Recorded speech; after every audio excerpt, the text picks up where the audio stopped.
अपनी कोई भी चिंता ना करना, अपने आराध्य देव के स्वभाव और प्रभाव को जान गए तो भजन के सिवा और कुछ होगा ही नहीं।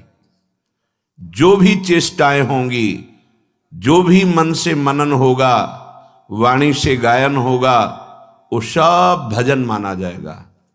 स्तोत्राण सर्वागिरहो, समस्त बातें वो भगवत भजन माना जाएगा। निद्रा समाधि स्थिति, उसका सोना भी समाधि होगा, उसका चलना फिरना प्रदक्षिणा हो जाएगा, उसकी हर चेष्टा भगवत सेवा बन जाएगी। बात समझ लीजिए, जो हरि का स्वभाव है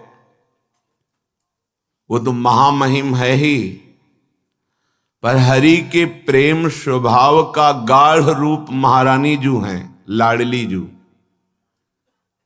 इनका सहज स्वभाव है तार देना, बड़ी करुणामयी, सत्तारणी कृत स्वभाव। अब हमें क्या चिंता करनी। सहज स्वभाव पर्यो नवल किशोरी जू को मृदुता, दयालुता, कृपालुता की राशि है। यहां हमारी स्थिति होनी चाहिए। हमारी स्वामिनी जू सहज करुणामयी, सहज दयालु, बहुत मृदुल स्वभाव की, मंजुष स्वभाव, मदिकल्प लता निकुंजम, व्यंजंत मदभुत कृपा रस पुंजमेव।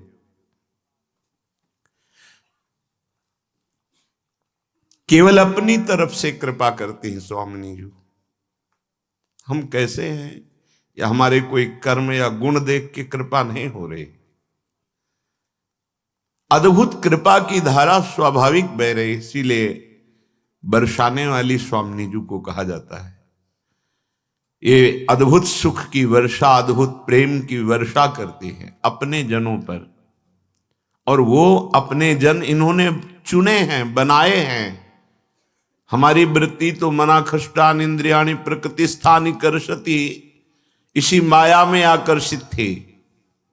इन्होंने आकर्षण किया, इन्होंने घसीटा। जब इनका स्वभाव ऐसा है तो फिर प्रभाव भी जान लेना चाहिए। लालन तेरे आधीन, जो अखिल कोटि ब्रह्मांडों के ईश्वर है वो हमारी स्वामिनी जी के अधीन है। तेरे ही रस बस श्याम सुंदर वर, जांचत ज्यों दीन। दैन्य होकर आपसे प्रेम की याचना करते हैं लाडली जू। सुनरी सखी हो साच कहत हो, तू जल है ये मीन, लालन तेरे अधीन। जब हम ये जान गए कि जाके अधीन सदाई सांवरो, या ब्रज को सिरताज, अब हमें अपनी चिंता, अपनी परवाह बिल्कुल नहीं। स्वभाव और प्रभाव हर समय आराध्य देव का रहना चाहिए। अगर इनके स्वभाव और प्रभाव को आप अपने चित्त में नहीं रखेंगे तो त्रिगुणात्मिका माया का स्वभाव और प्रभाव आपको परास्त करता रहेगा। श्रीधाम वृंदावन त्रिगुणातीत है। प्रियाजू का नाम त्रिगुणातीत है, प्रियाजू की लीला त्रिगुणातीत है, प्रियाजू का रूप रस, ये सब त्रिगुणातीत है। हम गुणों से लिप्त हैं। त्रिगुणातीत हमारी सामर्थ्य नहीं रह गई कि हो जाए, पर त्रिगुणातीत का गायन करने से गुणातीत स्वाभाविक हो जाएंगे। इनकी लीलाओं का गायन, इनके नाम का निरंतर जप, इन्हीं के स्वभाव और प्रभाव का चिंतन करके डूबे रहना, त्रिगुणातीत स्थिति में स्थित हो जाना है। श्रीपाद कह रहे हैं कि श्रीधाम वृंदावन संतान कल्प द्रुम पारिजात, मंदार का नाम हरि चंदनस्य, दिव्यैवनश्चिन्तय चारु वृंदावनम, महाचिद्रश्चंद्रिकौघम, प्रेमद्रवलिप्तमिथो हृदय पटी, लिखित चित्रवन मूर्ति, गौर श्याम किशोरो कावपि वृंदावने सदा भजतु।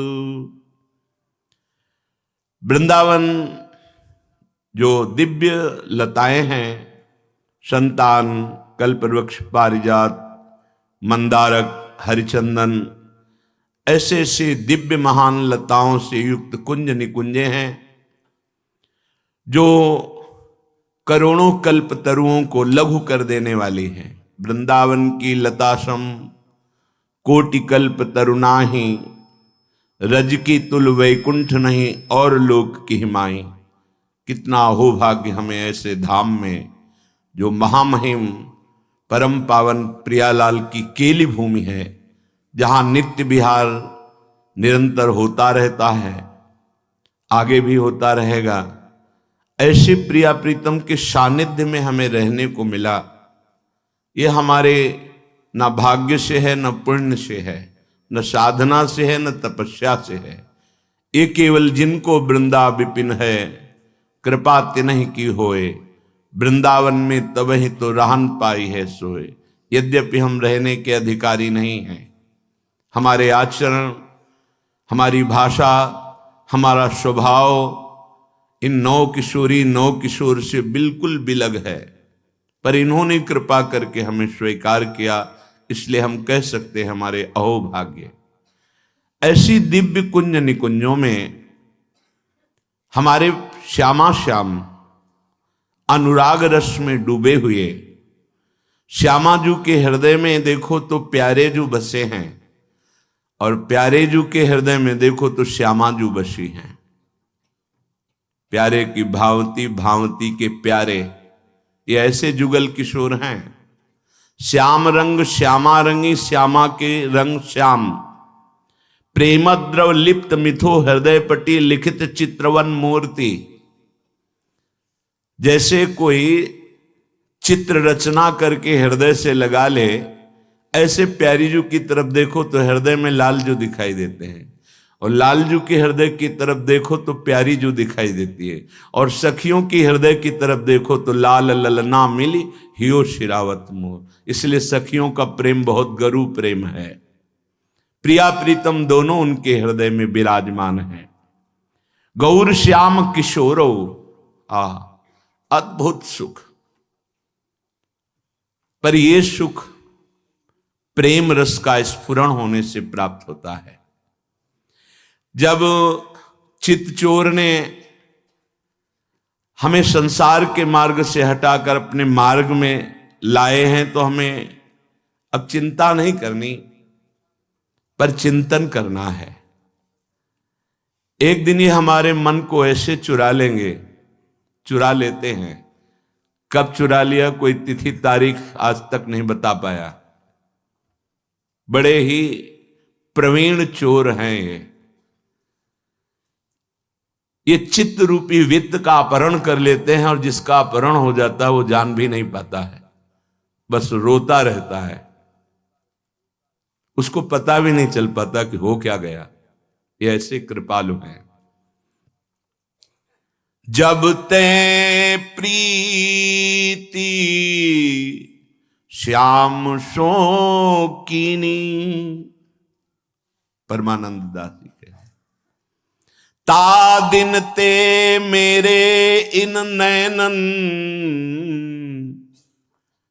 ने कहूं नींद नलिनी। जब ते प्रीति श्याम सो कीनी, जब से मेरे मन को इन चित्तचोर ने चुरा लिया, तो ये मन को प्रेम रंग में डाल देते हैं। ये प्रेम रंग बड़े भाग्यशाली जनों को अपने मन को रंगने का अवसर मिलता है। अपने लोग भाग्यशाली हैं, ये सच्ची मानिए। महामहिम वृंदावन में आना या वृंदावन में बैठकर सत्संग सुनना, आजीवन प्रिया प्रीतम को समर्पित हो जाना, अखंड वास करना बहुत बड़ी कृपा हुई। पर हम लोग कृपा की अवहेलना करने वाले उद्दंड जन हैं, सच्ची मानिए। इतनी कृपा हुई कि अगर कृपा का थोड़ा भी भान हो जाए तो रोने की सिवा और कोई रास्ता नहीं मिलता। बार बार उनकी करुणा कृपा का कि कहाँ हमारे आचरण, कहाँ हमारा स्वभाव और कहाँ आपकी कृपा होड़ लगी हुई है। हम सो ना बिगाड़न को और तो सो ना संवारन को, तो ही मोई पड़ी होड़। पक्की बात है, हम सो ना बिगाड़न को तो सो ना संवारन को। आप जैसा कोई संभालने वाला नहीं, हमारा जैसा कोई बिगाड़ने वाला नहीं। जानबूझ के हम आपके विरुद्ध आचरण करते हैं, पर आप नेकहु न रिस कहूं भूलिहु न होत सके, रहत प्रसन्न सदा हिये और मुख हास्य है। धन्य है आप हमारे आचरण देखकर कभी गुस्सा नहीं करते, सदैव हृदय से प्रसन्न होकर अपना मानती हैं। इसलिए ऐसा स्वभाव, ऐसा प्रभाव अब हम किसकी तरफ देखें। जब थोड़ी भी प्रीति अपने आराध्य देव में अंकुरित होती है मन में, तो सबसे पहले वो ये विषयों की चंचलता का अपहरण कर लेती है। थोड़ी सी लगन लगी कि विषय भोग, निद्रा, हंसी, जगत प्रीति, बहुबात, इन पर प्रहार हो गया, जो बहुत साधना करने पर भी सुधार नहीं हो पाता। प्रीति ऐसी है, अनायास ही बिना प्रयास के ये सब अपहरण कर लेती है। परमानंद दास जी कहते हैं, जब ते प्रीति श्याम शौकीनी, ता दिन ते मेरे इन नयनन, ने कहु नींद नलिनी। जब सब सोते हैं तब विरही जागता है, संयमी जागता है, योगी जागता है, शांत भाव में मंत्राकार वृत्ति अपने आराध्य देव में चित्त लगाए हुए है। विषयी पुरुष सुषुप्ति में अपनी इंद्रियों को नवीन बल प्रदान करता है, और उपासक संसार चिंतन से रहित होकर भगवदानंद में अपनी इंद्रियों का विश्राम स्थल बनाता है। अद्भुत शांति, अद्भुत आनंद, नेको नींद न लेनी। ये जो नींद आदि आपको बहुत प्रिय लगती है, तो अभी प्यारे से परिचय नहीं हुआ, इसलिए अपने प्राण प्रीतम से परिचय नहीं हुआ। नहीं, जैसे दिल को कोई मसला करे, शायद इसको ही इश्क कहते हो। पूज्य जी भाई जी महाराज प्रेम दर्शन में लिखते हैं कि शायद मतलब डरता हुआ कवि बोल रहा है, शायद इसको ही इश्क कहते हो, जैसे कोई दिल को मसला करे। हर समय एक मधुर मधुर पीड़ा, तो नींद कहां उसको। ना सोई ना जगी, अखियां रूप के रंग रंगी, निरख स्वरूप कुंवरी राधे को, या ही माही पगी। ये अखियां ना सोई ना जगी, बड़ा अद्भुत स्वरूप है ही नहीं नींद, नींद ही नहीं है। वो तमोगुण नष्ट हो गया तो नींद कहां से हो? तो विक्षेप को प्राप्त होता होगा? नहीं, परमानंद को। क्योंकि जहां नींद के द्वारा सुषुप्ति में जो विश्राम मिलता है, उससे करोड़ अनंत गुना बढ़ करके प्रभु के चिंतन में तन्मय हुआ महापुरुष बल और शांति को प्राप्त करता है। जो नींद में विश्राम मिलता है, वो संसार का चिंतन छूटने से मिलता है। 5 घंटे 6 घंटे संसार का चिंतन छूटा तो आप सुख का अनुभव करते हैं। अगर जागृत में यही चिंतन छोड़ दे और सुषुप्ति की तरह वो ना सो रहा है ना जग रहा है, जगना संसार के चिंतन, सुषुप्ति संसार के चिंतन से रहित भगवदानंद चिंतन में, उसके सुख का कौन अनुमान भी नहीं कर सकता। तो सादर रहित चित चाकू चढ़ो सो, और न कछु सुहाए, मन में रहे उपाय मिलन को, बस यह विचारत जाए। जैसे चाक बना में वो बर्तन बनाने वाला चाक उसकी घूमती रहती है और वो चढ़ा हुआ पात्र घूमता रहता है, ऐसे ही मंत्र और नाम उसके चित्त में। एक बार सत्संग में कहा था कि दिमाग में जैसे राउंड राउंड घूम रहा है, वहां मंत्र जपना नहीं पड़ रहा, हर समय मंत्राकार, मानो दिमाग में मंत्र घूम रहा है, सादर सम्मान सहित। इससे बड़ा सुख और क्या हो सकता है। जुगल किशोर का नाम मंत्र चल रहा है, इससे बड़ी उपलब्धि क्या हो सकती है। सादर रहत चित्त चाकू चढ़ो, चित्त का कार्य है चिंतन करना। मानो कुम्हार की चाक में चढ़ा हुआ बर्तन अनायास बिना प्रयास के वो उतना ही रफ्तार से घूमता है जितना कुम्हार घुमाता है। गुरु रूपी कुंभकार ने हमारे चित्त को प्रियालाल के नित्य विहार स्थली बनाने के लिए चिंतन रूपी चाक पे चढ़ा दिया। अब बिना प्रयास अनायास ही वो मंत्राकार वृत्ति, नाम रूप लीला, बस उसी के चिंतन में। सादर रहत चित चाकू चढ़ो सो, और न कछु सुहाय, मन में रहे उपाय मिलन को, बस यह विचारत जाए। कोई प्रीतम की बात सुना दे, कैसे मिलेंगे कोई उपाय बता दे। रात दिन उसके अंदर व्याकुलता रहती, कैसे प्रभु मिले। अपने में तो कुछ ऐसा है नहीं जिससे रीच कर प्रभु मिल जाए, बस मिलेंगे कैसे, कोई उपाय बता दे। इसीलिए सबके चरणों में प्रणति होता रहता है। उस दैन्य हृदय कहीं किंचन मात्र गुणाभिमान नहीं, और सबसे महान गुण उसके अंदर जागृत हो गया, भगवत प्रेम। और वो अत्यंत दैन्य है, क्योंकि वो अपने में कहीं कुछ देख ही नहीं पा रहा है कि किस अधिकार से मैं दावा पेश करूं कि प्रभु मुझे मिल जाओ। बस वो कैसे, कोई कृपा कर दे, कोई उपाय बता दे, कोई प्रीतम की बात सुना दे, कैसे प्यारे मिलेंगे। जब ते प्रीति श्याम की कीनी, परमानंद पीर प्रेम की, ये काहू सो नहीं कहिए, जैसे बिथा मूक बालक की, बस अपने मन में सहिए। ये खास बात कह रहे हैं। यदि कहीं ये पीड़ा जागृत हो गई हो तो कभी बताना नहीं किसी से, ये गुप्त बात है।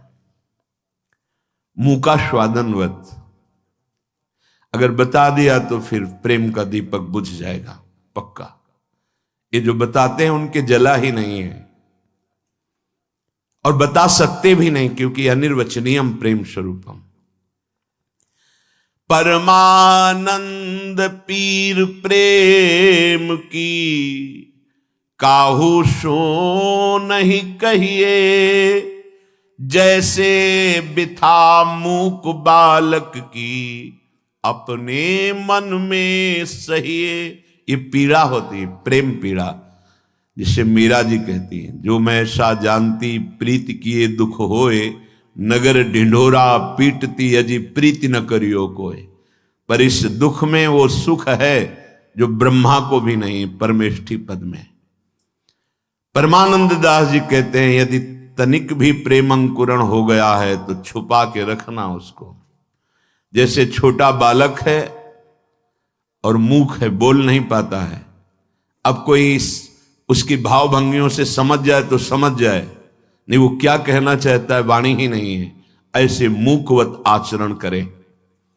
कहीं किसी को झांकने भी न दे अपने हृदय की स्थिति को, किसकी स्थिति में क्या चल रहा है।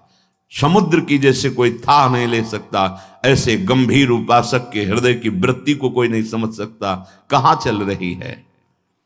मैं तो प्रीति बस श्याम सो कीनी। को निंदो को बंदो अब तो, या मन में धर लीनी मैं तो। प्रीति श्याम सो कीनी। परमानंद दास जी कहते हैं अब तो मैं अपने श्रृंगार मूर्ति लालन से प्रीति कर ली। अब चाहे कोई हमारी निंदा करो या वंदना करो, मुझे इसकी कोई परवाह नहीं, क्योंकि मेरे मन में तो अब केवल श्याम सुंदर ही है। यदि आप मुझे पतिव्रता कहते हैं तो मैं इनकी हूं, और व्यभिचारी कहते हैं तो इन्हीं से व्यभिचार भी है। कितना जोर का समर्पण। जो पतिव्रता तो या ढोटा सो, इन्हीं समर्प्यो देह। जो व्यभिचारी तो या ढोटा सो, बाढ़ो अधिक स्नेह। को निंदो को बंदो अब तो, ये मन में धर लीनी मैं तो। प्रीति श्याम सो कीनी। यदि मैं पतिव्रता हूं तो अपने श्याम की, और व्यभिचारिणी कही जाऊं तो इसी ढोटा नंद नंदन से हमारी प्रीति प्रतिपल बढ़ती रहे। कोई हमारी निंदा करे या वंदना करे, अब कोई फर्क नहीं पड़ता, क्योंकि हमने अपने मन में प्रभु से प्रीति कर ली है। जो व्रत गहो सो और निबाहो, मर्यादा को भंग। परमानंद नंद नंदन को पायो मोटो संग। अब बहुत बड़े से संग हो गया है। अब हमारा एक ही व्रत है कि मन चित्त बुद्धि सब इनके नाम रूप लीला धाम बस। कोई साधक कहो, कोई व्यभिचारी कहो, कोई कुछ भी, जो भी कहो, कोई निंदा करो या स्तुति करो, मुझे कोई परवाह नहीं। मेरा मन प्रभु से लगा तो बहुत मोटा संग पाया। मोटा, बहुत बड़ा संग मिल गया, मेरा बहुत बड़ा प्यारा मिल गया। अब नहीं। गोपाल सो मेरो मन मान्यो, कहा करे गो कोई री। अब तो चरण कमल लपटानी, जो भावे सो होई री। ये बेपरवाही आनी चाहिए। कहां भटक रहे कूड़ा करकट में, ऐसे महासुख सिंधु प्रभु के चरणों में आओ। गोपाल सो मेरो मन मान्यो, अब कहा करे गो कोई री। अब तो चरण कमल लपटानी, जो भावे सो होई री। माई रिसाए बाप घर मारे, हंसे बटो लोगरी। अब तो जी ऐसी बन आई, विधना रचो संजोगरी। चाहे हमारे मां नाराज हो जाए और बाप मेरी पिटाई कर दे, घर से निकाल दे, और रास्ते के लोग मेरा उपहास करेंगे, देखो इसे क्या मिला, सब जगह से ठोकर लग रही इसको, कोई सुख नहीं इसको मिला, लेकिन ये बावरा बस प्रभु के नाम रूप में लगा हुआ है। चाहे लोग उपहास करें, अब घर के लोग पिटाई करके चाहे निकाल दे, पर मेरा तो अब संबंध केवल प्रभु से है। गोपाल सो मेरो मन मान्यो, कहा करे गो कोई री। बड़ा बढ़िया विधान बन गया है ममैवांशो, आज अपने अंशी से मिलने का विधान बन गया। आप तो मैं किसी के रोके नहीं रुकूंगी। बरु ही लोक जाओ किल मेरो, अरु पर लोक नसाईरी। चाहे ये लोक नष्ट हो जाए या परलोक नष्ट हो जाए, मुझे कोई परवाह नहीं। परमार्थ व्यवहार मुझे कोई परवाह नहीं। लास्ट 3 लोकन की न वेद को कहो करे, वेदान्न प्रसन्न सा केवलम मव छिन्न अनुरागम लभते। कौन परवाह करता है स्वर्ग नरक अपवर्ग की? अपने प्यारे से नेत्र मिल गए बस, पर मिल तो जाए ना। अगर नेत्र मिल जाए तो हमारा सारा काम बन जाए। ये जो बहिर्मुखता है अपने आप हट जाएगी, ये जो विलासिता है भोगों की अपने आप नष्ट हो जाएगी। इसीलिए जो चतुर है वो नाम वाणी में लग जाता है, क्योंकि नाम वाणी ही साक्षात्कार कराती है। नाम वाणी जहां श्याम श्यामा तहां, नाम वाणी निकट श्याम श्यामा प्रगट, नाम वाणी सुनत श्याम श्यामा सुबस। जो बड़ा भाग्यशाली है वो बस केवल नाम वाणी पकड़ लेता है। सत्संग सुन रहे हैं, सेवा कर रहे हैं, नाम वाणी में है, या नाम चल रहा है या वाणी जी चल रही। सेवक शरण सदा रहा अनत नहीं विश्राम, कह वाणी हरिवंश की कह हरिवंश नाम। ये बहुत भाग्यशाली उपासक होगा जो पकड़ पाएगा ये बात। नाम वाणी जहां श्याम श्यामा तहां, एक एक अक्षर में श्यामा श्याम के प्रेम रस प्रदान करने की सामर्थ्य है। श्याम श्यामा प्रगट, प्रगट अक्षर निकट, प्रगट रस स्रवत अति मधुर बानी। सोजु बानी रसिक नित्य निषदिन रटत, कह तर सुनत रस रीति जानी। ताहि तजी और गाऊं न कमहू कछु, प्राण रमि रही हरिवंश वाणी। भाग्यशाली वो महानुभाव जिसने दृढ़ निश्चय कर लिया, अब कह वाणी हरिवंश की कह हरिवंश नाम। नहीं तो रसना कटो जो अन रटो, निरखे अन फुटो नयन, श्रवण फुटो जो अन सुनो, श्री राधा जस बहन। अब तो जी ऐसी बनी आई, अब हृदय में तो ठान लिया है। बहुत बार विषयों के लिए ठाना है, एक बार प्रभु के लिए ठान लो, हृदय में ठान लो। अब जो होगा सो देखा जाएगा, प्रभु से प्रीति करने का। अब तो खेलेंगे इन्हीं के संग, नाचेंगे इन्हीं के संग, रोएंगे इन्हीं के संग, अब दूसरा संग नहीं। बरुई ही लोक जाऊ किन मेरो, अरु पर लोक नशाईरी।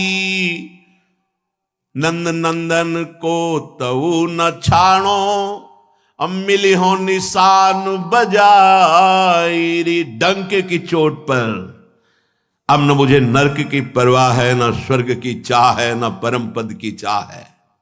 ये लोक नष्ट हो जाए या परलोक नष्ट हो जाए, अब निशान बजा के डंके की चोट पर प्रभु से प्यार करूंगा।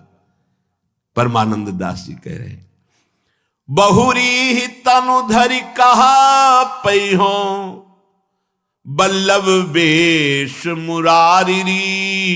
परमानंद स्वामी के ऊपर सर्वस्व देहो बारी। पता नहीं दोबारा मनुष्य शरीर मिले कि ना मिले, और इसी शरीर से भगवत प्राप्ति होती है।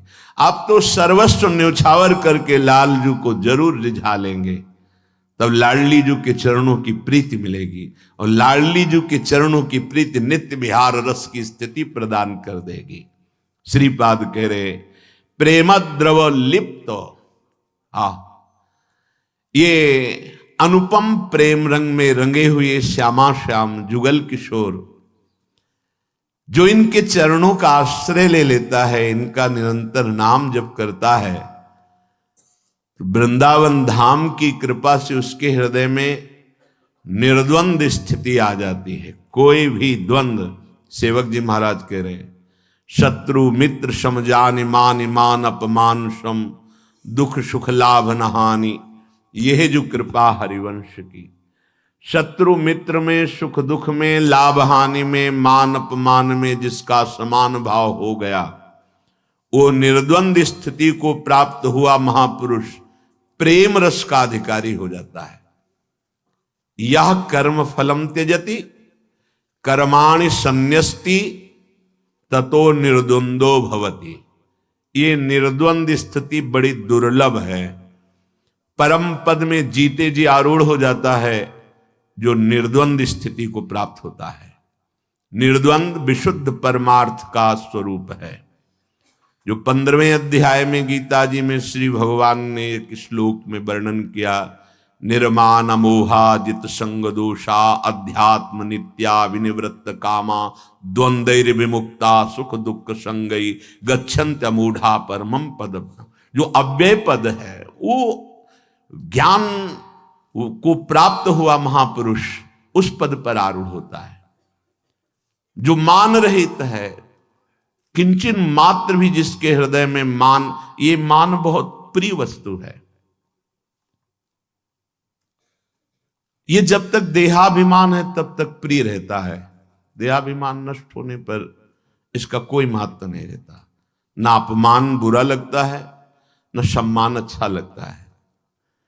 सच्ची बात समझिए, ये देहाभिमान जो अंतःकरण में मय धर्म है, ये बहुत घातक है। इसीलिए श्रीपाद ने कहा सम्मानम कल्याति घोर गरलम। ये जो मान प्रतिष्ठा सम्मान है, ये घोर विष है, प्रभु से बहुत दूर कर देता है, बहुत दूर कर देता है। अंतर की वृत्ति में जहां दैन्यता आनी चाहिए वहां अभिमान आने लगता है, बड़ा भ्रम हो जाता है। ये माया आखिरी जाल फेंकती है उपासक पर। ये जो कीर्ति का है, मान का है, प्रतिष्ठा का है, ये आती है। अगर इसका भोग कर ले तो उपासक की उपासना रुक जाती है। भोग करने का तात्पर्य है प्रतिष्ठा को सत्य मान लेना, सम्मान में सुखी हो जाना, हर्षित हो जाना, मैं कुछ हो गया हूं, गया, परमार्थ से भ्रष्ट हो गया। ये अंतिम खाई थी, बहुत मुंह भरा गिर गया इस खाई में। बहुत मीठा जहर है जिसे स्वयं लेके खाया जाता है। जो साधक गुरु कृपा पात्र है वो फंस नहीं सकता, इस विष को नहीं खा सकता। क्योंकि जैसे सुंदर खीर बनाई जाए और तुम्हारे कान में विश्वसनीय पुरुष आके दे मत खाना, इसमें जहर है, तो आप कदापि नहीं खा सकते। ऐसे ही गुरु कृपा पात्र जानता है सम्मानम कल्याति घोर गरलम, ये विष है।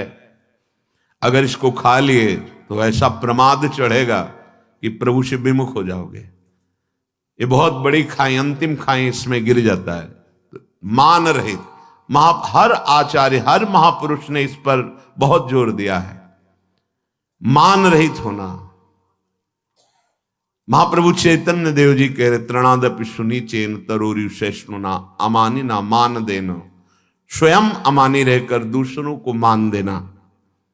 देखो गुरुजनों को पंचांग प्रणाम करते, सबको, जो भी बैठा है सब, हम सबको प्रणाम करते हैं, क्योंकि सब में हमारे आराध्य देव विराजमान है। अब आपका जो भाव आवे सो करो, साष्टांग दंडवत करो, प्रणाम करो, नमस्कार करो या निंदा करो, उससे तो कोई, हमारे आराध्य देव आप हैं। अब सम्मान छू नहीं सकता। निर्मान, मान रहित, अमोहा, किसी से मोह नहीं।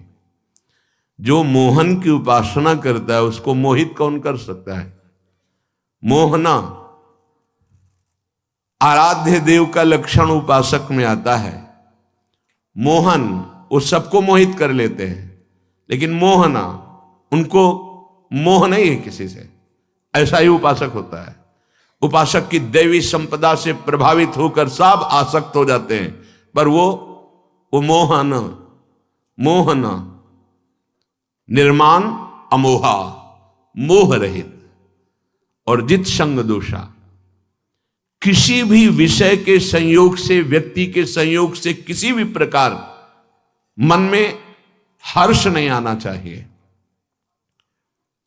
प्रतिकूल परिस्थिति, प्रतिकूल व्यवहार, व्यक्ति का प्रतिकूल पदार्थ, द्वेष नहीं होना चाहिए, शोक नहीं होना चाहिए। जित संग दोषा, जो रही उत्तम प्रकृति का कर शकत कुसंग, चंदन विष व्यापत नहीं लपटे रहत भुजंग। चाहे जैसा संग हो अपने रंग में ही चलना चाहिए, तब वो जित संग दोषा होगा। ये कैसे हो सकता है? जो सब में अपने प्रभु को देखता है वही समान एक रस स्थिति में रह सकता है, नहीं द्वंद्व से तुरंत अपने कब्जे में कर लेंगे। जब हम अपने प्रभु को देखते हैं तो परिस्थिति को नहीं देखते, और जब परिस्थिति को देखते हैं तो प्रभु को नहीं देखते। जब हम क्रिया को देखते हैं तो कारण को नहीं देखते, और जब हम कारण को देखते हैं तो क्रिया को नहीं देखते। जो क्रिया को देखता है वो बहिर्मुख देहाभिमानी, जो कारण को देखता है वो ज्ञानी पुरुष है। जो परिस्थिति को देखता है वो उसमें लिप्त हो जाता है, बहिर्मुख है, अज्ञानी है। और जो परमात्मा तत्व को देखता है वही ज्ञानी है। वो परिस्थिति का कोई प्रभाव उसके ऊपर नहीं पड़ेगा। जो आराध्य देव को देखता है, जित संग दोषा अध्यात्म नित्या, वो नित्य आत्म स्वरूप में स्थित रहता है, तीनों शरीरों के राग का त्यागी होता है। अध्यात्म नित्या विनिवृत्त कामा, समस्त कामनाओं का वो त्यागी होता है, क्योंकि कामनाएं देहात्म भाव में ही रहती है, आत्मस्वरूप में नहीं। अध्यात्म में कामनाएं नहीं होती, कोई कामना नहीं होती, न शुभ न अशुभ, न सत्य न असत, तभी वो स्वरूप में स्थित माना जाता है। लेकिन जब तक देह भाव है तब तक कामनाएं बनी रहेंगी, इसीलिए वो विनिवृत्त कामा, समस्त कामनाओं से मुक्त होता है, क्योंकि अध्यात्म नित्या, वो नित्य आत्म स्वरूप में स्थित महापुरुष कामनाओं से रहित होता है। द्वंद्व विमुक्ता, कोई भी द्वंद्व, मान अपमान, सुख दुख, लाभ हानि, जय पराजय, जन्म मृत्यु, ये अब उस पर प्रभाव नहीं डाल सकते। वो द्वंद्वों से मुक्त हो गया है। सुख दुख संगई है, सुखद परिस्थिति या दुखद परिस्थिति दोनों में समान भाव। वो ज्ञानी पुरुष, वो विवेकवान पुरुष अव्यय पद, परम पद का अधिकारी हो जाता है। या करें निर्द्वंदो भवति, भक्ति मार्ग का उपासक निर्द्वंद अवस्था को प्राप्त हो जाता है। तो परमार्थ का स्वरूप क्या है जिससे हम निर्द्वंद हो जाए? बोले पर स्वभाव कर्माणि न प्रशंसे न गर्हयेत, विश्वमेकात्मकं पश्यन् प्रकृत्या पुरुषेण च। बहुत सुंदर बात है, इसे पकड़ लेना। कह रहे हैं कि परस्वभाव कर्माणि न प्रशंसेन गर्हयेत, ना आपको किसी की यहां प्रशंसा करनी, ना किसी की निंदा करनी। यद्यपि ये व्यवहार में पुरुष और प्रकृति का वर्णन किया गया है, दृष्टा और दृश्य का वर्णन किया गया है, तभी से जगत कहा गया है। दो नहीं है, जो दृश्य है वो भी परमात्मा है और जो दृष्टा है वो भी परमात्मा है। परमात्मा तो परमात्मा है ही, प्रकृति भी परमात्मा है। जिसको ऐसा ज्ञान नहीं है तो उसकी दृष्टि मायामयी होती है। परमात्मा, प्रकृति, दृष्टा, दृश्य, ये सब संबोधन मायाकृत है। जब वास्तविक ज्ञान जागृत होता है तो दो नहीं रह जाते, एक ही रह जाता है, न प्रकृति न परमात्मा। वो एक ही अपने आत्म स्वरूप को देखता है, वही परमात्मा है, वही सब। सर्वम खलमिदम ब्रह्म ज्ञान में, और भक्ति में अपने आराध्य को देखता है। जित देखो तित श्याममयी है या जित देखो तित राममयी है, दो नहीं रह जाते कि ये प्रकृति है, ये परमात्मा है, ये माया है, ये मायापति है, ये दृष्टा है, ये दृश्य है, ये जीव है, ये जगत है। जब तक ये है तब तक माया दृष्टि है। इसलिए उपासक को पहले ये बात मान लेनी चाहिए जो आप कह रहे हैं, परस्वभाव कर्माणि न प्रशंसेन न गर्हयेत। कोई चाहे जितना शांत और अच्छे स्वभाव का हो तो हमें प्रशंसा नहीं करनी। क्यों? अगर किसी की प्रशंसा की तो किसी की निंदा कर देंगे कि ये तो बहुत अच्छा साधक, और वो उदाहरण में देना पड़ेगा। जहां उदाहरण दिया आप अपनी स्थिति से भ्रष्ट हो जाएंगे। ये बड़ा सूक्ष्म विषय है। किसी की भी तुम यदि निंदा करोगे तो वो दोष तुम में भयंकर रूप से जागृत हो जाएगा, परास्त कर देगा तुम्हें। बहुत बहुत अनुभव की भी बात है, शास्त्र सम्मत बात है। अगर आपको इस माया प्रपंच के दलदल से निकलना है तो वाणी को मूक बनाना पड़ेगा, कानों से बहरा बनना पड़ेगा, देखते हुए भी आंखों से अंधा बनना पड़ेगा। ये तीन बातें समझ लीजिए। देखते हुए भी अंधा बनना पड़ेगा, सुनते हुए भी बहरा होना पड़ेगा, और बोलते हुए भी मूक होना पड़ेगा, तभी आप निकल पाओगे, नहीं फंस जाओगे। अगर आप किसी को देखते हैं और उसमें दोष दर्शन करते हैं और कहीं उसके दोषों की निंदा कर देते हैं, तो आप लिख लीजिए, वही दोष भयंकर रूप से आपके हृदय में जागृत हो जाएगा। किसी के शांत या घोर मूढ़ स्वभाव और उसके अनुसार कर्म, स्वभाव के अनुसार कर्म है। किसी का बड़ा शांत स्वभाव, किसी का घोर स्वभाव है। कोई शास्त्र सम्मत कर्म करता है, कोई शास्त्र विरुद्ध कर्म करता है। शास्त्र सम्मत कर्म करने वाले की प्रशंसा नहीं करनी और शास्त्र विरुद्ध कर्म करने वाले की निंदा नहीं करनी। क्यों? क्योंकि ये क्रिया है, हम देख रहे हैं कारण को, परमात्म तत्व को। परमार्थी वही है जो अंदर बैठे हुए तत्व को देखता है। तभी महाप्रभु हरिवंश चंद्र जी ने कहा, ये क्रूरा अपि पापिनो न च सताम संभाष्य दृश्याश्च ये सर्वान वस्तुतया निरीक्ष परम स्वाराध्य बुद्धिर्मम। वो क्रूर है, पापी है, नीच है, संभाषण योग्य भी नहीं, ऐसे आचरण करता है। ये हुई क्रिया। लेकिन मेरे राधा वल्लभ लाल उसके हृदय में विराजमान पक्का स्वाराध्य बुद्धिर्मम, ये है कारण, परम तत्व कारण। उस कारण तत्व में स्थित होने के कारण वो न किसी की निंदा करता, न किसी की प्रशंसा, सब में अपने प्रभु को देखकर एक रस रहता है। ये परमार्थ का परम सूत्र है। अगर ये नहीं होगा तो भ्रष्ट होना ही पड़ेगा। लिख लो, भ्रष्ट होना ही पड़ेगा। यदि किसी पर दोष दर्शन किया और वो दोष दर्शन आपके अंदर रहा, तो निश्चित वो आपको पतित कर देगा, गिरा देगा। परमार्थ में आगे नहीं बढ़ सकते हैं, क्योंकि जहां तुम दोष दर्शन कर रहे हो वहीं प्रभु तुम्हारे बैठे हुए हैं। तो तुम दोष देखने वाले थे या प्रभु को देखने वाले थे? सच्चे उपासक का हृदय तत्काल निर्णय कर देता, गलती हो गई।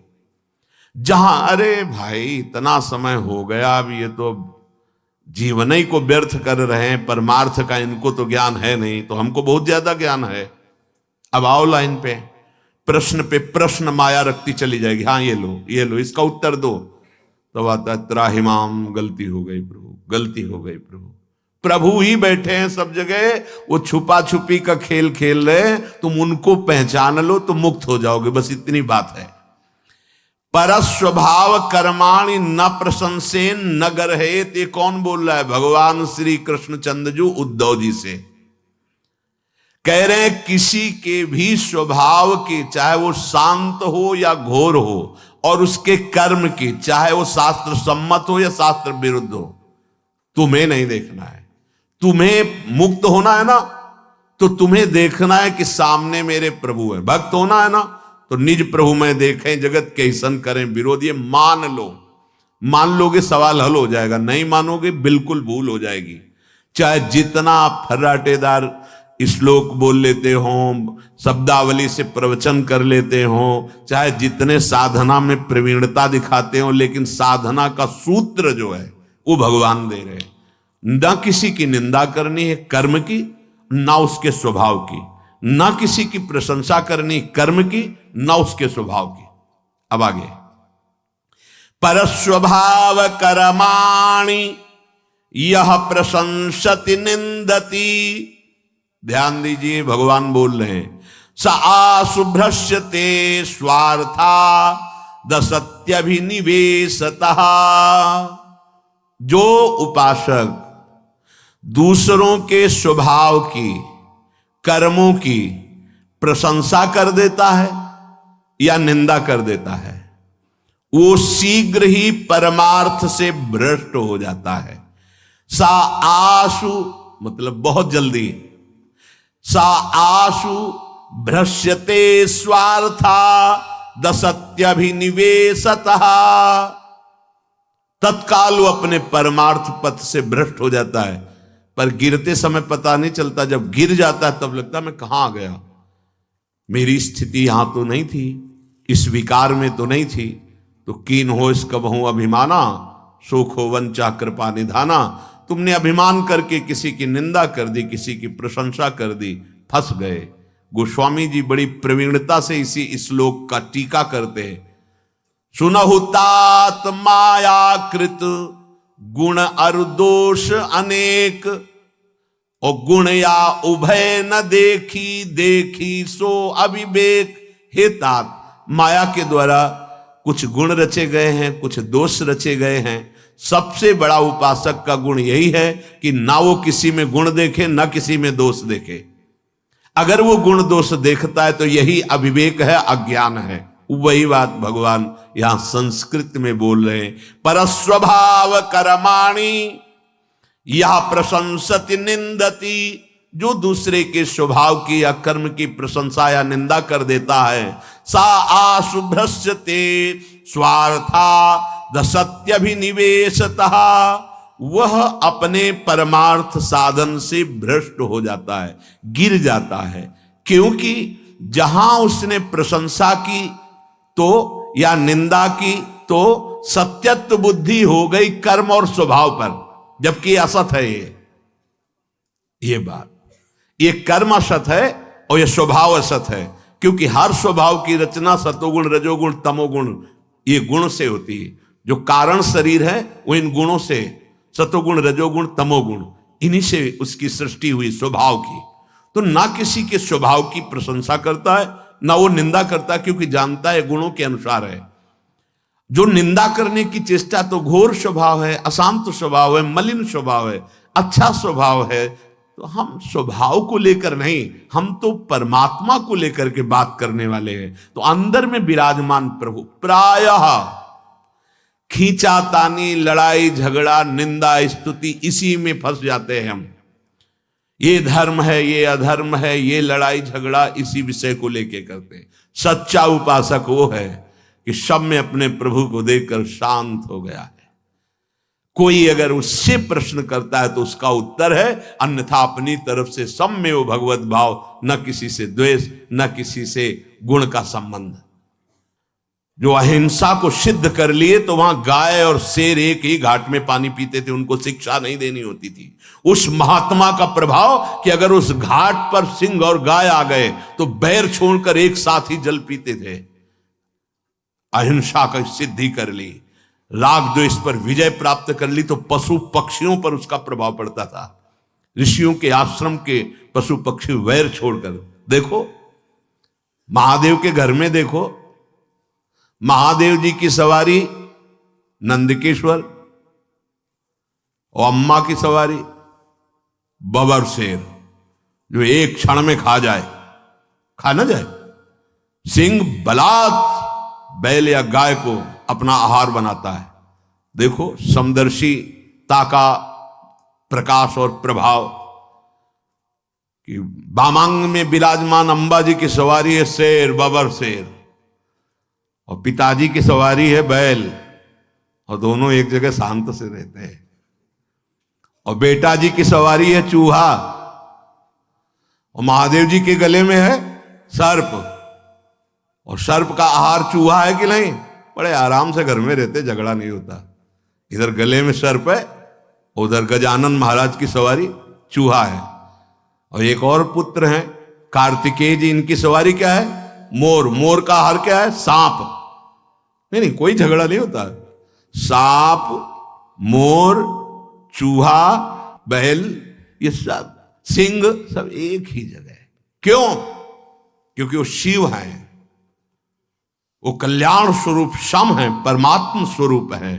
तो जो उपासक शिव में स्थित है, ईश्वर में स्थित है, उसकी दृष्टि में पाखंड टिक ही नहीं सकता। जैसे अंधकार का विनाश करने के लिए भगवान सूर्य का उदय होना अत्यंत आवश्यक है। भगवान सूर्य न उदय हो, आप गारंटी दे दें कि मैं विश्व से अंधकार, तो आप झूठे कहे जाएंगे। आप चाहे जितने हाइलोजन लगा लो, चाहे जितने तारागण, चाहे जितने चंद्रमा एक साथ उदय हो जाएं, लेकिन अंधकार को नहीं मिटा सकते। अंधकार मिटाने के लिए एकमात्र भास्कर भगवान की जरूरत है। ऐसे ही अधर्म, पाखंड, अविद्या, इसका नाश करने के लिए ज्ञान रूपी भास्कर की जरूरत है, प्रेम रूपी भास्कर की जरूरत है। और वो यहां जरूरत है। यहां हुआ, दृष्टि बदली तो सर्वम खलमिदम ब्रह्म, पूरा विश्व ईश्वर का स्वरूप था, है, रहेगा, अनुभव हो जाता है। परमार्थ को समझा जाए। एक प्रश्न किए थे आकर के कि ये धर्म में लड़ाई होती है, क्यों होती है? धर्म में हमारी बुद्धि की ये परेशानी है और कोई नहीं। धर्म कोई ऐसा नहीं होता जहां बैर विग्रह ये सब नहीं, लड़ाई झगड़ा द्वेष ये सब अविद्या में होते हैं, धर्म में नहीं होते। धर्म बहुत विशाल होता है। हमारी बुद्धि खराब है, हम अपने को समझते हैं धर्म वाले, बुद्धि खराब। कब तक बुद्धि खराब मानी जाए? जब तक सामने इष्ट न दिखाई दे। बुद्धि शुद्ध उसी की है जो वस्तु तत्व को देखता है। प्रभु विराजमान है। मत्ता परतरम नान्यत किंचित धनंजय, मेरे सिवा कुछ नहीं। अब काहे को? हाँ, अब अगर स्वांग प्रभु देते हैं युद्ध का, तो जैसे अर्जुन को पूरी गीता जी सुनाकर, अब चलो स्वांग करो, तुम केवल निमित्त मात्र हो, देख मैं विराट रूप में दिखाया, मैं कर चुका हूं ये सब, तुमको केवल निमित्त मात्र बनाए, मारे जा चुके हैं मेरे द्वारा। भगवान कहते हैं वो उपासक अपने भगवान में स्थित होकर, भगवान का लीला पात्र बनकर, जैसी लीला प्रेरणा होती वैसी हो रही, वो करता नहीं होता। इसलिए किसी की निंदा, किसी की प्रशंसा परमार्थ पथ का पथिक नहीं हो। प्रायः समय इसी में बर्बाद होता है और सबसे बड़ा अपराध इसी से बनता है। हमको अपना कर्तव्य पालन करना है, दूसरा कर रहा है कि नहीं मुझे नहीं देखना है, दूसरा क्या कर रहा है ये मुझे नहीं दे। वो आकर प्रश्न करता है तो जो शास्त्र और गुरुजनों से समझा है वो बोल देते हैं, लेकिन अपनी तरफ से किसी की निंदा स्तुति करने का अधिकार उपासक को नहीं है, क्योंकि अगर ऐसा करेगा तो कह रहे पर स्वभाव कर्माणि यह प्रशंसति निंदति स आशुभ्रश्रते स्वार्था दसत्यभिनिवेशतः। जो उपासक दूसरों के स्वभाव की, दूसरों की कर्मों की प्रशंसा करता है या निंदा करता है, वो शीघ्र अपने परमार्थ से भ्रष्ट हो जाता है। प्रायः जब कोई पास आता है तो अपनी प्रशंसा अपने मुख से करता है, मैंने ये किया, मैं ये कर रहा हूं, मैं ऐसा करता था, मैं और सारा सुकृत गंवा के चला जाता है, नष्ट करके चला जाता है। अपने मुख से अपनी प्रशंसा करना पतन, और अपने मुख से दूसरे की निंदा करना पतन। अपने मुख से अपनी प्रशंसा अगर निकल गई तो समझ लो आप अपने पुण्यों का नाश कर दिए। पर वो अहंकार बर्दाश्त नहीं करता, वो उन्नति बर्दाश्त नहीं करता। वो आकर सभा में बोलता है मैं ऐसा किया, मैं ऐसा करूंगा। कोई बड़ी प्रवीणता से बोलते हैं कि हम तो केवल इसलिए पूछ लें ये सही है कि नहीं है। अभी तक आपको पता नहीं चला? सत्क्रिया करने वाले को किसी से पूछने की जरूरत नहीं पड़ती, हृदय बताता है सही है। पर हम वो चाहते नहीं बहुत सही, धन्यवाद आपको धन्यवाद। बस वो धन्यवाद सुनने के लिए, अहम पुष्ट करने के लिए बहुत सावधान। अपने मुख से अपनी प्रशंसा नहीं करनी, दूसरे की निंदा नहीं करनी। कानों से अपनी प्रशंसा नहीं सुननी, दूसरे की निंदा नहीं सुननी। जब अपनी प्रशंसा कोई करने लगे तो कानों में अंगुली डाल लो, लेकिन और कान साफ करके सुनेंगे कि हाँ क्या कहा जा रहा है। दूसरे हाँ, अपने को अहम पुष्ट होता है ना। हाँ, पीछे से जब कोई निकले और बगल में बोले ना कि ये जो महात्मा जा रहे हैं ना बड़े भजनानंदी हैं, मतलब बड़ा अहंकार, मतलब मीठा जहर है। और जब कोई निंदा करेगा तो भाव अपने आप चढ़ जाए कि तुम जानते नहीं हो, मैं वैष्णव हूं, भगवत दास हूं, हमारी निंदा करते हो, भगवान देख लो। तो भगवान कहते तुम अपने को देख लो, हम तो खुद आकर के तुम्हें दर्पण दिखा रहे हैं कि तुम मुझे पहचान पाए। थोड़ी सी निंदा बर्दाश्त नहीं कर पा रहे हो, और हमारा आदेश है मान और अपमान दोनों में समान तुम्हें बनना है। तो मैं बनाने की चेष्टा कर रहा हूं, कभी अपमान भेजता हूं, अब मुस्कुराहट, तो कभी भारी सम्मान भेजता हूं, अब उदासीन। सम्मान से उदासीन और अपमान में मुस्कुराहट, मतलब बात पक्की, परमार्थ हमारा पक्का चल रहा है। बहुत सावधान। तेजसे निद्रयापन्ने पिंडस्थो नष्ट चेतनः मायां प्राप्नोति मृत्युम वा तद्वन्नानार्थ दृक्पुमान। उद्धव जी, ये जितनी इंद्रियां हैं, चाहे कर्मेंद्रियों चाहे ज्ञानेंद्रियों, ये राजस अहंकार के कार्य हैं, रजोगुणी अहंकार के कार्य हैं। जब ये नींद में चली जाती हैं तो जो अंतःकरण का मैं धर्म है वो चेतना शून्य हो जाता है। अभी कल चर्चा हुई थी अहंकार विमूढ़ात्मा की कि दो आम, एक शुद्ध ब्रह्म में जिसके आगे कुछ नहीं लगता और एक के आगे प्रकृति का लगता है, मैं विद्वान, मैं स्त्री, मैं पुरुष, मैं गुणवान। तो जो रजोगुण अहंकार से संचलित इंद्रियां हैं, जब नींद आती है तो अंतःकरण का जो अहम है वो चेतना शून्य हो जाता है। वो शुद्ध अहम कभी चेतना शून्य नहीं होता, ध्यान रखना। वो चैतन्य घन है, उसका इन तीन अवस्थाओं से कोई मतलब नहीं, ना जागृत से, ना स्वप्न से, ना सुषुप्ति से। जो शुद्धमय है, ये जो अंतःकरण धर्म में मैं है, बुद्धि, मन, चित्त, अहंकार, वो जो अहंकार है जब इंद्रियां सुषुप्ति में जाती हैं तो चेतना शून्य हो जाता है, अंतःकरण का अहम धर्म। अब उसको स्थूल शरीर की स्मृति नहीं रहती सुषुप्ति में, गाढ़ सुषुप्ति में। और कहीं यदि मन सुषुप्ति में नहीं जा पाया तो वो स्वप्न की रचना कर देता है। वो जैसा कई जन्मों से होता चला आ रहा है, जो दृश्य देखा, जो भोग भोगे, जो कल्पनाएं की, जो सोच की, वो लाके कोई बेमतलब ऊट पटांग की भी बातें ले आता है।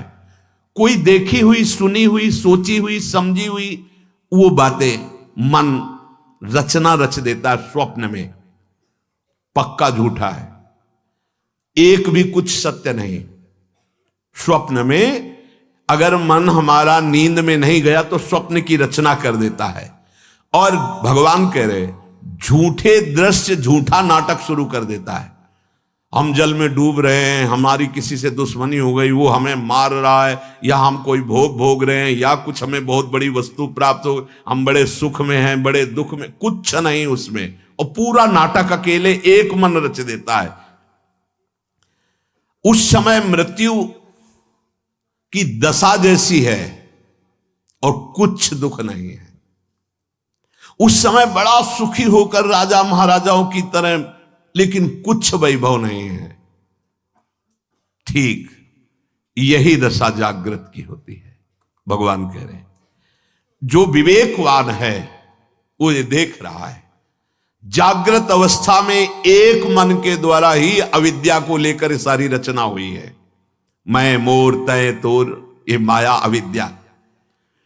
गाढ़ निद्रा में चला गया मन इंद्रियों के सहित तो सुषुप्ति हो गई, इंद्रियां गई और मन बचा रह गया तो स्वप्न अवस्था हो गई, और इंद्रियों मन सहित जागृत रहा तो जागृत अवस्था स्थूल देह की रही। तो आप ये समझ लीजिए कि तीनों झूठी अवस्थाएं हैं। भगवान उद्धव जी से कह रहे हैं जागृत अवस्था भी झूठी, क्योंकि अभी अभी सुषुप्ति में स्थूल देह का बिल्कुल भान नहीं था। स्वप्न अवस्था झूठी, क्योंकि जब जगा तो कुछ नहीं था, तो जब सुषुप्ति में गया तो जागृत अवस्था का अभिमानी, देहाभिमानी स्थूल शरीर, उसकी विस्मृति हो गई।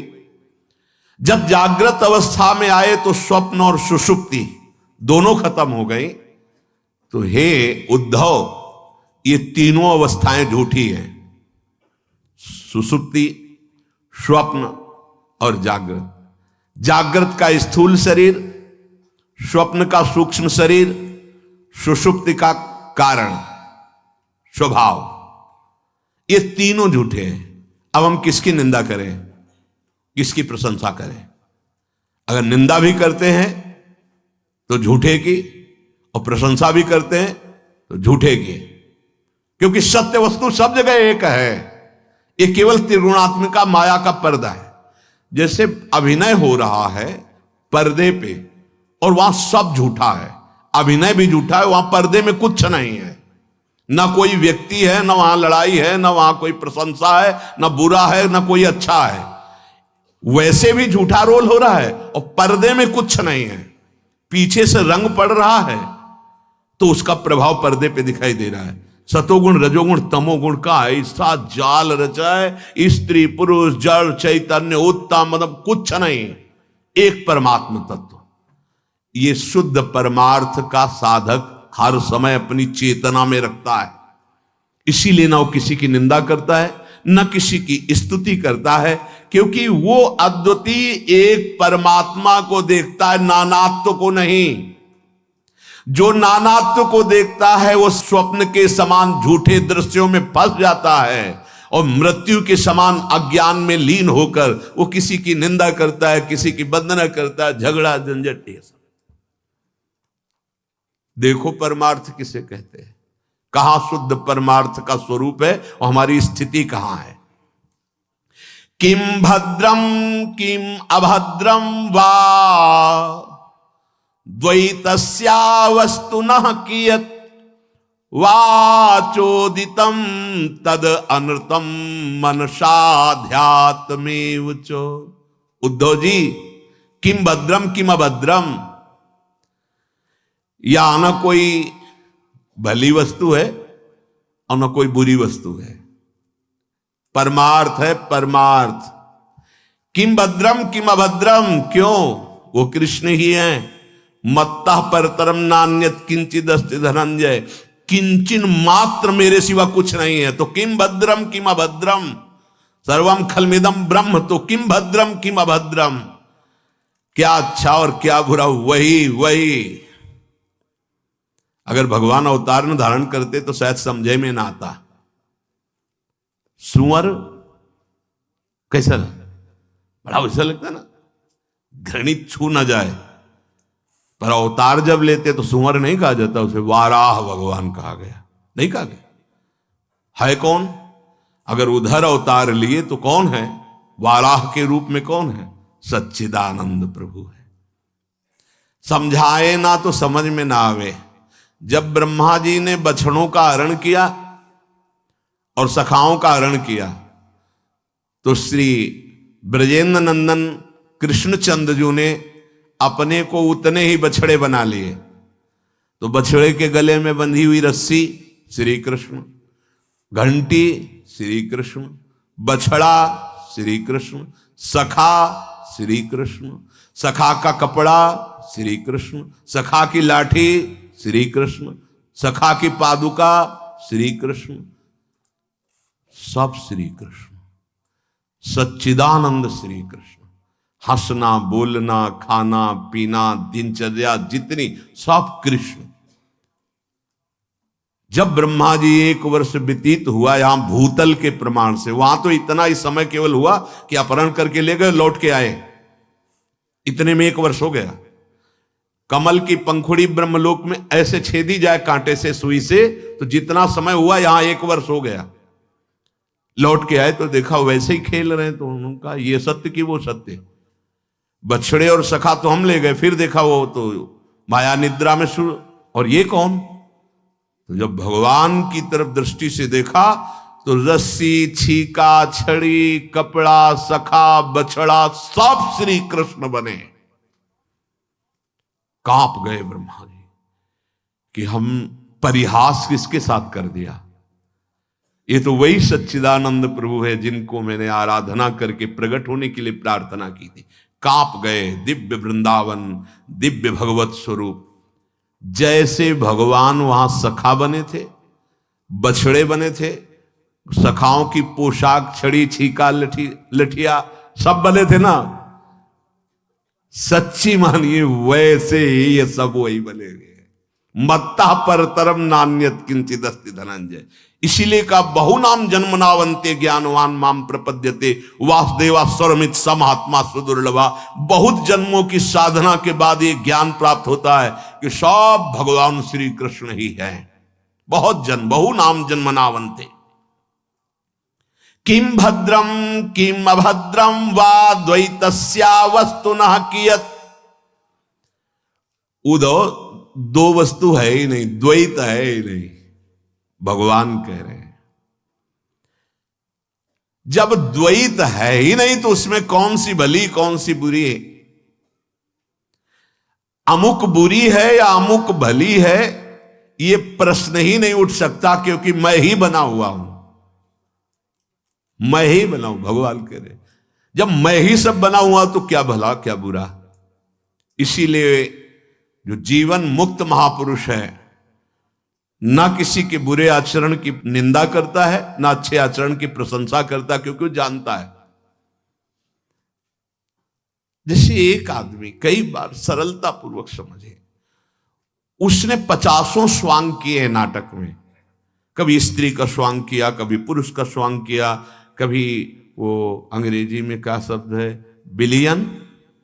बिलियन उसका स्वांग किया, कभी वो बहुत अच्छा नायक बना, अभिनेता नेता बना, क्या क्या पिता बना, पुत्र बना। लेकिन आप जब पहचानते तो ये कहते हैं ना, कौन है?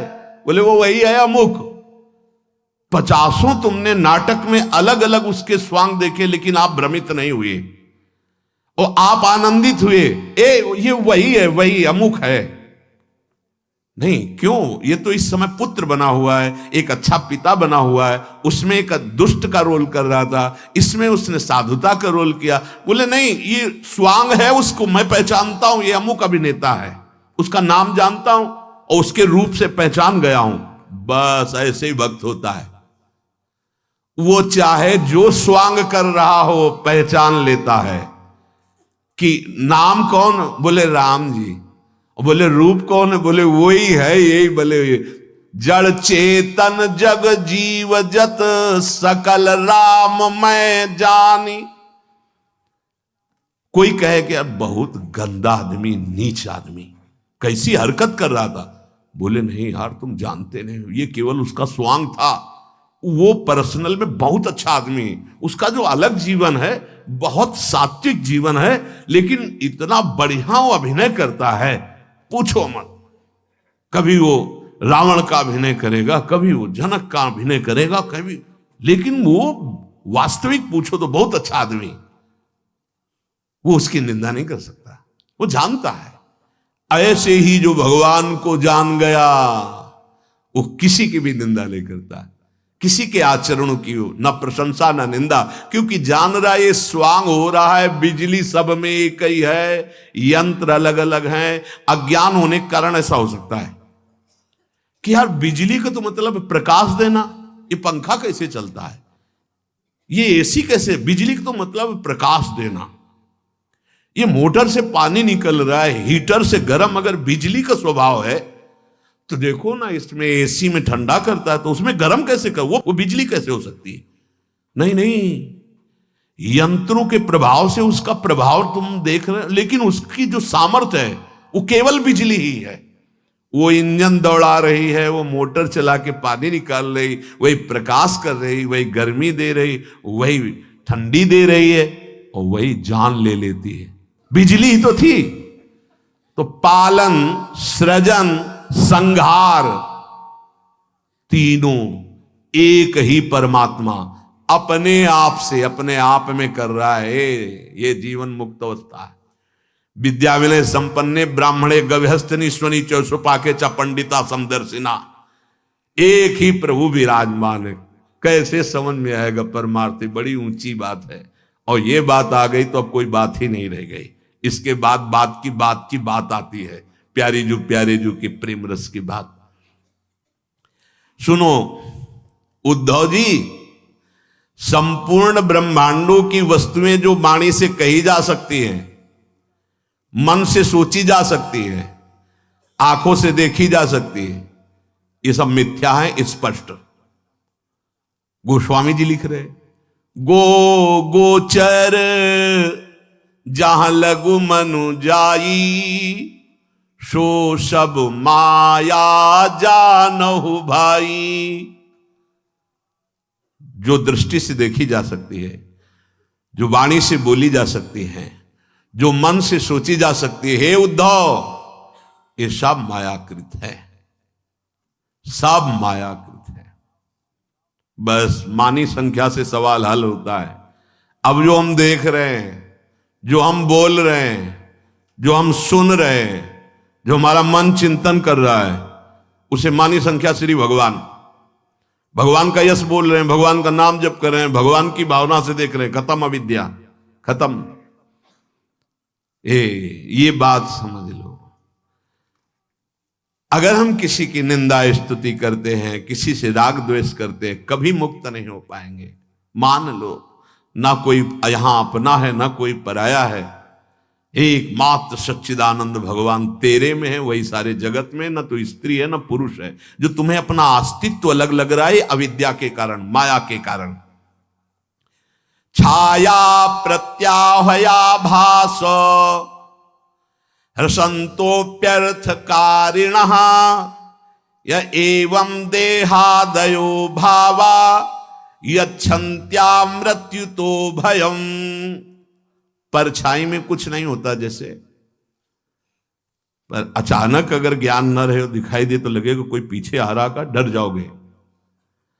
प्रतिध्वनि जैसे किसी खाई, पहाड़, सरोवर आदि के समीप, तो हमें राधा, तो उधर सुना राधा राधा राधा राधा, ऐसे प्रतिध्वनि, ये तेरी ही आवाज की प्रतिध्वनि। ऐसा लगता है कोई और बोल रहा है क्या। कूप में, किसी विशाल सरोवर में, नदी की कगार में, पहाड़ों के बीच में जब हम अपनी आवाज करते हैं तो उसकी प्रतिध्वनि होती है टकरा के, राधा राधा राधा। जैसे परछाई तो किसी और की नहीं, मेरी ही है। जैसे सीपी, उसमें चांदी का भ्रम हो जाता है, ऐसे ही ये जगत सर्वथा मिथ्या है जो तुम देख रहे हो, और जो देख नहीं पा रहे वो सत्य है। क्या? केवल श्री कृष्ण ही श्री कृष्ण है। ये जो तुम देख रहे हो, स्त्री पुरुष, अच्छा बुरा, ये उत्तम अधम, ये सब मिथ्या है। वेद कहता है, या तो वेदों को प्रकट करने वाले भगवान कह रहे हैं, ब्रह्म सत्यम जगन मिथ्या। उमा कहूं मैं अनुभवपना, सत हरि भजन जगत सब सपना। अब मिथ्या में रमण करने वाला परमार्थ को कैसे जानेगा, कैसे समझेगा? परमार्थ की बातों का उपहास करेगा, क्योंकि उसकी पहुंच ही नहीं है। जैसे ठूंठ देखा और उसमें भूत की कल्पना हो गई, रस्सी देखा और उसमें सांप की कल्पना हो गई। अब जब तक हम सत्य भाव में उसको समझ नहीं पाएंगे, तब तक हमारा हृदय भयभीत रहेगा, कांपने लगेगा। ऐसा होता है। दूर से जैसे कुशा का ठूंठ है, ऊपर की कुशा कट गई है, तो ऐसा लगता कोई बैठा है। अंधेरे में जैसे गंगा स्नान करने जाते थे, तो ऐसा लगता कोई बैठा है और वो हमारी तरफ देख भी रहा है, क्योंकि जैसी जैसी भावना। अब दूर से ऐसे कोई, जैसे साइकिल के टायर है ऐसे पड़ा है, या रस्सी पड़ी, सांप है, एकदम भयभीत हो गए। कोई वस्तु नहीं है जो तुम्हें भय दे सकती। अब जब उसके नजदीक गए और देखा ठूंठ, तो अरे ये तो ठूंठ था, अरे ये तो रस्सी थी, ये तो टायर था। भगवान कह रहे हैं ऐसे ही भय, कंप, शोक, हर्ष, दुख, सुख, लाभ, हानि, जन्म, मृत्यु, ये तुझे भ्रम से प्राप्त हो रहे हैं। बहुत ये गूढ़ विषय आ गया। ये हमें भ्रम है, हम मारे जा रहे हैं, हमें भ्रम है। हाँ हाँ, तेरे को कोई मार ही नहीं सकता, ऐसा पैदा ही नहीं हुआ। नैनम छिन्नन्ति शस्त्राणि नैनम दहति पावका न चैनम क्लेदियन त्यापो न शोचे। अग्नेयास्त्र की, वारुणास्त्र की, वायवास्त्र की सामर्थ्य नहीं कि तेरे में प्रवेश कर सके। तू अविनाशी है। भूल कर इस विलासी शरीर का राग, इसी को अध्यात्म कहते हैं, जो हमें जीवन मुक्त यही कर सकता, सिर्फ यही। दान पुण्य नहीं, दान पुण्य करो तो तुमको और बढ़ करके मिलेगा, यही प्रपंच मिलेगा, भगवान मिलने वाले नहीं। भगवान को तो समझो। यहां जैसे होता है कि भगवान कैसे मिलेंगे, कुछ ले दे के। हाँ, ये व्यापार अपने मन, अपने प्राण, अपने श्वासों को दे के होता है। दे दिया और ले लिया, बदले में नाम। अब तुम्हारा उद्धार हो जाएगा। गुरु से नाम ले लिया, गुरु को दे दिया प्राण, शरीर, जीवन, श्वासें। क्या? अपने प्राण, अपने श्वासों को गुरु की आज्ञा में व्यतीत करेंगे, जीवन की हर चेष्टा गुरु आज्ञा में, अब भगवान की प्राप्ति हो जाएगी। ये नहीं कि 1,00,000 2,00,000 देकर तुम भगवान को प्राप्त कर लो, या 1,00,00,000 2 करोड़। लक्ष्मीपति हैं, तुम्हारे और बढ़ा देंगे, ये हो सकता है, ये हो भी जाएगा, क्योंकि सत्कर्म है, दान क्रिया है, वो तो शुभ कर्म तुम्हें, जब अशुभ कर्म नहीं छोड़ता पिंड तुम्हें, तो शुभ कर्म क्यों, वो तो देगा ही, लेकिन उससे कुछ लाभ नहीं मिलने वाला। हमारी और अहम वृत्ति बढ़ेगी। लाभ ये शुद्ध परमार्थ, इसमें कहीं दान पुण्य का शब्द नहीं आया, आप देख लीजिए। शुद्ध परमार्थ भगवत प्राप्ति के लिए कहीं किसी वस्तु की आवश्यकता की बात नहीं आई है। सत्य वस्तु का केवल अनुभव करना है, और वो तुम हो, दूसरा कोई नहीं है, आत्मस्वरूप। श्री भगवान कह रहे हैं कि ये असत्यता का तुम्हें सत्य बोध हो गया है। मैं शरीर हूं, ये सब सत्य है व्यवहार। अरे इतना कीमती जीवन छोटी छोटी बातों में नष्ट हो रहा है। इतनी खेत की मेड़ सगे भाई ने काट ली तो सगे भाई को मार डाला। छोटे से बंटवारे में संपत्ति ज्यादा इधर उधर हो गई, घोर वैर विरोध लड़ाई झगड़ा। कभी नहीं सुना गया कि माता को माता हो सकती है, पर कलयुग भगवान शास्त्र की बातों को भी उलट फेर कर रहे हैं। लिखा है आद्य गुरु भगवान शंकराचार्य जी ने, कुपुत्रो जायेत क्वचिदपि कुमाता न भवति। कितनी अविद्या, कितना ज्ञान। अब विश्वसनीय माया का कहीं भी विश्वास करने योग्य नहीं रह गया। पति पत्नी के बीच का संबंध, भाई भाई का संबंध, पिता पुत्र का संबंध, माता पुत्र का संबंध, भाई बहन का संबंध, पिता पुत्री का संबंध, जहां विश्वास ही विश्वास था, वहां इस कलिकाल की अविद्या ने हर जगह अविश्वास पैदा कर दिया। मुक्त होना चाहो, बढ़िया अवसर है। हरि नाम लेते हुए, राधा नाम लेते हुए सत्संग मिल रहा, मुक्त हो जाओ, नहीं तो बहुत बुरा फंसाव है। हम लोगों का जन्म हुआ है इस जेल से मुक्त होने के लिए। ये जेल है, पांच भौतिक जेल में मुझे बंदी बना दिया गया मेरे भ्रम के द्वारा। ध्यान रखना, भगवान ने मुझे बंदी बना दिया ऐसा अज्ञान की बात मत करना। भगवान ने तो मुक्त होने का अवसर दिया तुम्हें, ये मानो दे। हम स्वयं अपने अज्ञान से बंदी बनते चले जा रहे हैं, अपनी वासनाओं, अपनी कामनाओं से। कैसी मंद बुद्धि, कैसी निकृष्ट बुद्धि होती चली जा रही। हम अपने संबंधों की हत्या कर रहे हैं, हम अपने सद्विचारों की हत्या कर रहे हैं। हम जहां मुक्त होना चाहिए वहां बंधन के मार्ग को स्वीकार कर रहे हैं। सत्य मानिए, अगर नाम जप नहीं है, इसीलिए हम कहते हैं भगवान की प्राप्ति, अब मुक्त होना तो दूर की बात रही, जीना सीख जाओगे। अगर नाम है तो जीना सीख जाओगे, नहीं तो जीना नहीं आता। जीना,